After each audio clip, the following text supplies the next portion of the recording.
নন্তু, তোমাকে যে কবিতাটা মুখস্থ করে আনতে বলেছিলাম সেটা করেছো? হ্যাঁ স্যার, করেছি। বলবো? বাহ, বেশ ভালো করে আবৃত্তি করে শোনাও দেখি। এক যে আছে মজার দেশ, সব রকমে ভালো, রাত্রিরেতে বেজায় রোদ, দিনে চাঁদের আলো। বাহ, বেশ হচ্ছে, বলে যাও বলে যাও। মানুষ সেথা অবুঝ মতন, আত্মসম্মান নীল, সবাই এত পেট পাতলা, তবু হজম করে কিল। সেই দেশেতে পুলিশ পালায় গুন্ডা মাস্তান দেখে, নেতারা খায় ঘুষের টাকা দেশ বন্ধক রেখে। সত্যি কথা তেতো সেথা, মিথ্যা লাগে ভালো, অন্যের বউ ফর্সা দেখায়, নিজের বউ কালো।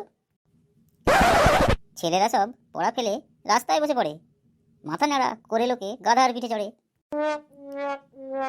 চোরের হাতে চাবিকাঠি, মালিক থাকে জেলে, বাবা মা বিয়ে করে দাঁড়িয়ে থাকে ছেলে। মদের বোতল উড়ে এসে পেটে ঢুকতে চায়, ব্যালট বাক্স ঘরে এসে ভোট করিয়ে যায়। গায়ে গু মেখে লোকে বুক ফুলিয়ে চলে, ৬২ বার বিয়ে করেও প্রেমের কথা বলে। কত ছাড়া ভুলভাল মুখস্থ করে আমার সামনে আওড়াচ্ছিস, তোর কান টিনে ছিঁড়ো আর কি। মজার দেশের মজার কথা বলবো কত আর, চোখ খুললে যায় না দেখা, মুদলে পরিষ্কার।